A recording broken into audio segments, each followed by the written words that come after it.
Bonjour à tous. Alors aujourd'hui, je suis ravie de vous retrouver sur la chaîne Micronutrition en capsule pour vous présenter la 4e vidéo de la série L'alimentation fonctionnelle. Aujourd'hui, nous allons parler du stress oxydatif, des antioxydants et des radicaux libres. Donc cette vidéo, bien sûr, a pour but de vous donner des applications pratiques, des choses à mettre en pratique au quotidien dans votre assiette afin de limiter les dégâts induits par le stress oxydatif. Mais je ne peux pas vous parler d'antioxydants sans vous expliquer ce que c'est. Alors pour ça, je vais déjà d'abord vous définir quelques termes. Donc déjà, qu'est-ce que le stress oxydatif ? Puisqu'effectivement, tout le monde a entendu parler, mais finalement, qui sait vraiment ce que c'est ? Eh bien, le stress oxydatif correspond à un déséquilibre entre la production de notre corps en radicaux libres et nos défenses antiradicalaires, donc les antioxydants. Donc finalement, le stress oxydatif, c'est lorsque notre organisme est dépassé, qu'il n'a plus suffisamment de défenses antioxydantes pour répondre aux attaques par les radicaux libres. Donc ça correspond soit à un excès de production de radicaux libres, soit à une insuffisance d'antioxydants.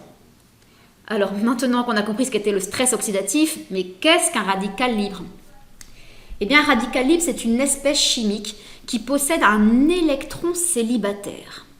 Alors cet électron, qui est une particule chargée négativement, normalement, ils vont par paire. Et si un électron n'est pas appareillé, il va conférer à la molécule qui le porte une grande instabilité. Effectivement, cette molécule, qui est donc un radical libre, va chercher par tous les moyens à appareiller son électron pour se stabiliser. Pour ce faire, il va piquer un électron sur un lipide, par exemple sur un acide gras, ou alors sur de l'ADN, ou alors sur des protéines. On comprend alors que les radicaux libres, lorsqu'ils ne sont pas maîtrisés, vont induire des dommages dans notre organisme. Mais alors, d'où proviennent ces radicaux libres ?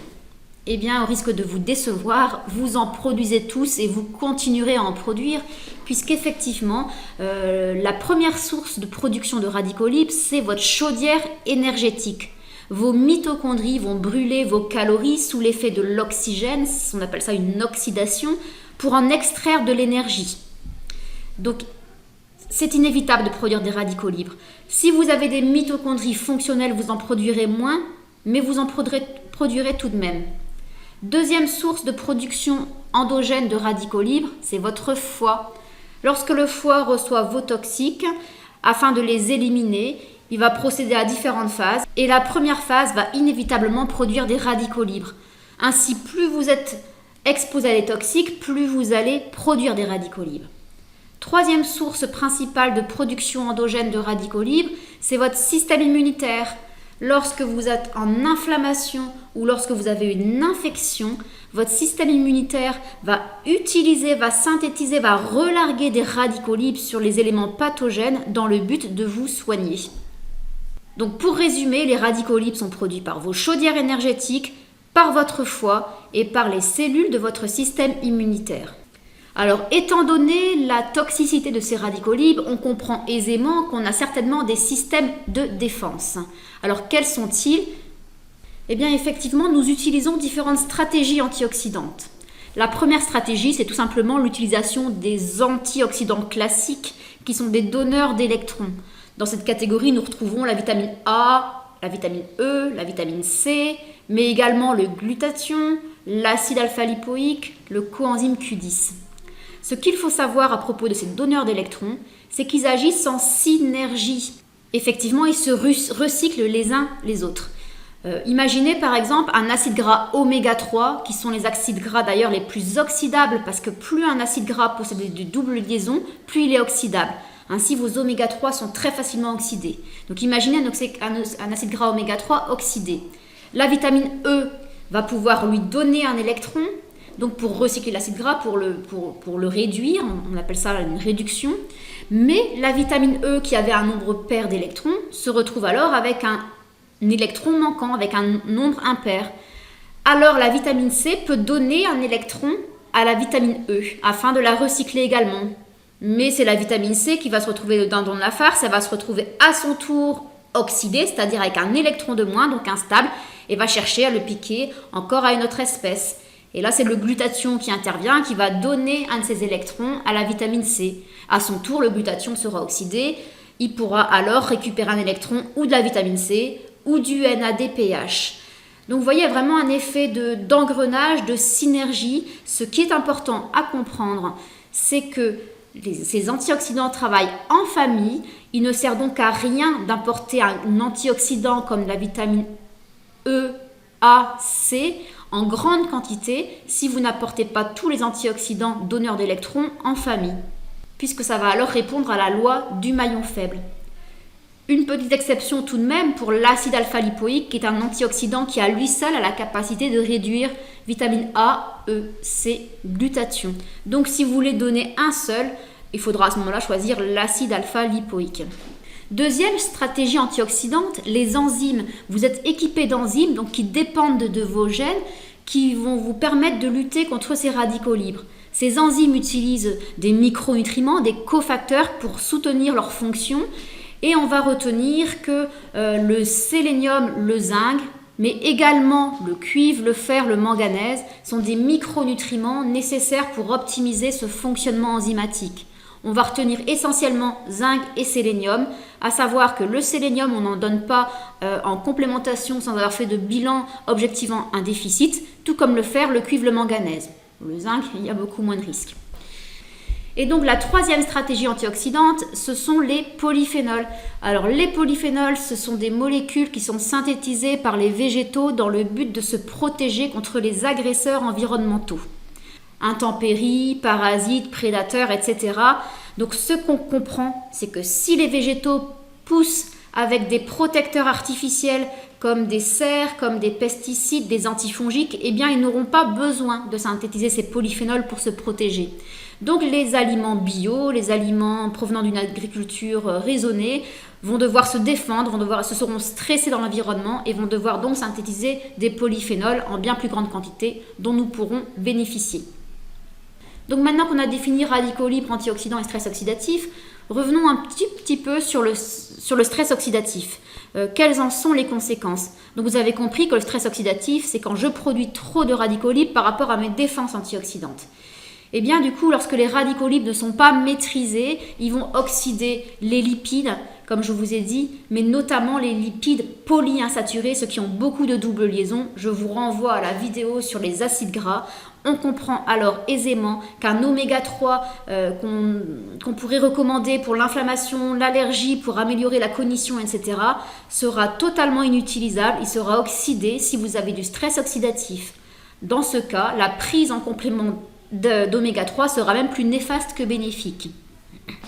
Si vous avez du stress oxydatif, vous allez oxyder votre ADN. Ceci peut entraîner des mutations à l'origine de la genèse des cancers. Si vous avez du stress oxydatif, vous allez oxyder vos protéines, notamment vos protéines de structure, donc altérer le muscle par exemple, mais également vous allez oxyder vos enzymes. Toutes vos enzymes vont être oxydées, elles peuvent alors perdre leur fonction, donc tout votre fonctionnement biochimique de l'organisme peut être altéré. Donc le stress oxydatif est impliqué dans la plupart des maladies de civilisation. Et je pense même que je pourrais enlever le mot plupart, la plupart. Je pense que c'est même dans toutes les maladies de civilisation. Je ne dis pas qu'il est à l'origine de toutes les maladies de civilisation, mais il peut y contribuer, les entretenir, les aggraver ou même les initier. Il paraît alors indispensable maintenant de voir quelle stratégie vous pouvez utiliser afin de limiter les dégâts entraînés par un stress oxydatif. Alors tout d'abord, la première chose, c'est de limiter leur production, bien entendu. Alors pour ça, il faut optimiser votre fonction mitochondriale, vos chaudières énergétiques. Il faut limiter vos charges toxiques, donc assainir votre environnement, limiter l'exposition aux toxiques. Et il faut aussi bien sûr contrôler l'intensité du niveau d'inflammation, lutter contre l'inflammation et lutter contre les infections. Ainsi, on va diminuer la production de radicaux libres par les mitochondries, par le foie et par le système immunitaire. Alors, on pourrait développer ces sujets, mais vous comprenez bien que dans une capsule vidéo, c'est totalement impossible. On reviendra peut-être plus tard sur certaines vidéos sur ces sujets. Alors, deuxième chose à faire, qu'on va plus développer, c'est bien sûr enrichir notre assiette en bouclier antiradicalaire, en antioxydants. Alors, du coup, là, je vais vous mettre un tableau que j'ai fait sur les différents aliments contenant des antioxydants. Alors vous voyez ici par exemple on a les caroténoïdes qui pour certains d'entre eux vont se convertir en vitamine A. Donc sachez que les caroténoïdes sont beaucoup mieux absorbés lorsqu'ils sont cuits et encore plus lorsqu'ils sont cuits dans du gras. Ainsi, pour absorber la quantité de lycopène, qui est un caroténoïde, qui est contenu dans une cuillère à soupe de sauce tomate, il faudrait manger 30 tomates crues. Donc les caroténoïdes, c'est cuit dans du gras, dans du bon gras. La vitamine A est plutôt dans des sources animales, vous voyez, qui sont gras, comme le foie de morue, le beurre, dans le jaune d'œuf, l'huile de foie de morue. Mais toutefois, je ne vous conseille pas de prendre de l'huile de foie de morue sans avoir objectivé un déficit en vitamine A, puisque l'excès de vitamine A est tératogène et toxique. La vitamine E est contenue dans des sources nutritionnelles grasses, puisque c'est une vitamine liposoluble comme la vitamine A, donc on va en trouver principalement dans les huiles végétales et dans les oléagineux ou les graines grasses. La vitamine C, ça vous le savez, c'est présent que dans le cru, c'est dénaturé à haute température, donc si vous voulez bénéficier de la vitamine C, il vaudra mieux favoriser les apports alimentaires dans le cru. Le sélénium, le zinc, ce sont les cofacteurs enzymatiques antioxydants. Donc je vous ai mis les apports nutritionnels, je ne vais pas tout vous lire parce que c'est juste une simple lecture. Juste un petit mot sur la cystéine, je ne vous en ai pas parlé, mais je vous ai parlé du glutathion. Et la cystéine, c'est un acide aminé qui est précurseur du glutathion, donc qui va permettre de fabriquer du glutathion. Et d'ailleurs, j'en profite pour vous dire, je vais faire une petite capsule vidéo, juste une toute petite sur le glutathion, parce que c'est important de s'y intéresser un peu plus longuement. Puisque dans certaines situations, on a un taux de glutathion effondré et vous verrez que c'est une situation assez fréquente. Et je vous ai mis également les apports nutritionnels de polyphénol. Donc vous voyez qu'est-ce qu'il faut retenir en gros si on voulait résumer tous ces aliments sources d'antioxydants. On remarque que pour profiter au maximum de ces antioxydants, il faut les apporter en synergie. Donc ça veut dire qu'il faut varier son alimentation. Certains antioxydants comme les caroténoïdes ou les polyphénols vont donner des couleurs aux aliments, des couleurs différentes suivant la nature des antioxydants ou polyphénols.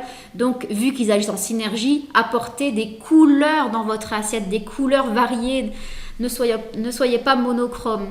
On a dit qu'il fallait favoriser le bio et le raisonné, bien sûr de saison locale, puisque les végétaux vont produire de grandes quantités d'antioxydants quand ils arrivent à maturité.